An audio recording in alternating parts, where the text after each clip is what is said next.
Good morning, everyone. Welcome to our Facebook Live session. This is Eladio Pereira, the Chief Medical Officer of the Mariposa Community Health Center here in Nogales, Arizona. With me, my esteemed colleague, Dr. Phil Williams. Welcome, Dr. Williams. Thank you so much. And as you know, this is a session we do for our community engagement in terms of providing information that we hope is useful to you. And today is about the influenza vaccine and the other respiratory vaccines that we have available to reduce the risk of infection and the risk of complications. It's November the 5th, and it's fairly cold where we are. It's in the low 30s, and we're reminded that it's important to reduce the risk of infections to keep ourselves healthy. Always a reminder that these infections are spread by a breath, and that in some cases, perhaps the infection may not be as severe with us, who might be a little younger, but for those who are very young, infants or older, over 65 or 70, that the disease can be very, very severe. So we want to speak first about influenza and the vaccine. We know that influenza is a viral illness caused by the influenza virus, A, B, and C. And in some cases, it can be very severe. The illness typically starts very abruptly with the onset of cough, fever, very significant muscle ache, sore throat, and of course, general malaise, in some cases, very high fever. We do have treatment available when the infection is diagnosed early, but the most important preventive measure is the vaccine. And the vaccine is available for those 6 months of age and older. There are various forms. We're going to discuss that today, except that typically for patients 65 and older, the high dose is recommended. There are other forms available. You check with your healthcare provider. Dr. Williams is a pediatrician, and we want to emphasize the importance of the flu vaccine in children, right, Dr. Williams? No, of course. Thanks so much for talking about this important topic. As you know, flu season is about to hit this area. We haven't seen a huge increase in the number of cases now, but we expect really at any point we could start to see increasing cases. And it's important in everyone, but especially in pediatrics. They're a very, very, very vulnerable age group. And as you mentioned, it can be given 6 months above and older, really to all kids. Just a reminder that for those kids that get their first dose, for the little babies, they actually get 2 doses.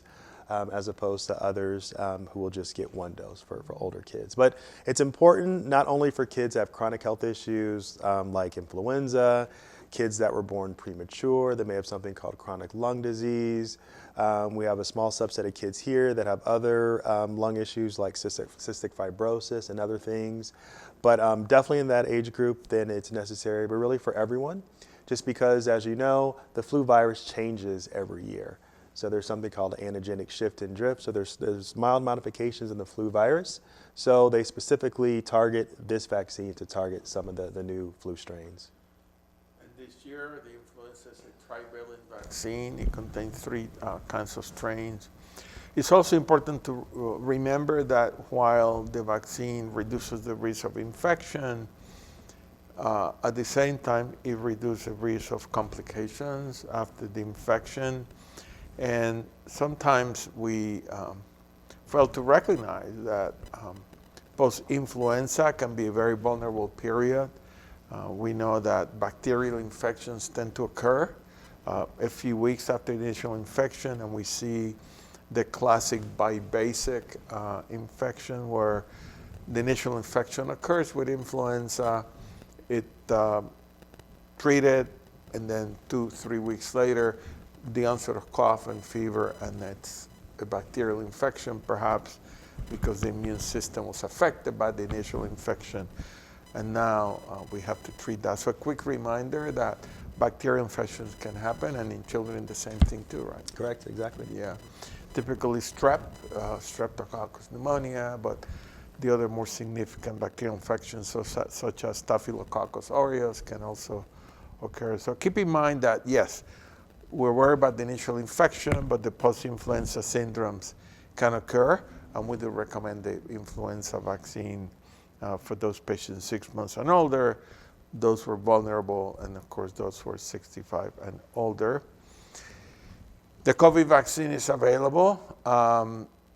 It's recommended that we administer the COVID vaccine at the same time we administer influenza, right, Dr. Wheeler? Correct, exactly the same time. It can also be given age 6 months and above. Right, and so for certain groups, 2 doses are recommended, right? Correct. October 23rd, the CDC director came out with a new recommendation that for this year's COVID dose, if you're 65 and older, or if you're in that vulnerable age group, so people with certain medical conditions, people that are immunocompromised, they'll actually get a second COVID dose 6 months after this initial. And we know that the vaccine can reduce the risk of severe disease. It can reduce the risk of hospitalizations and the risk of death.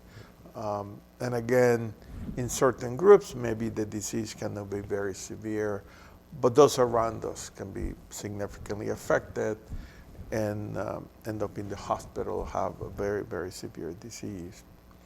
There are other vaccines that we administer to reduce the risk of respiratory infections.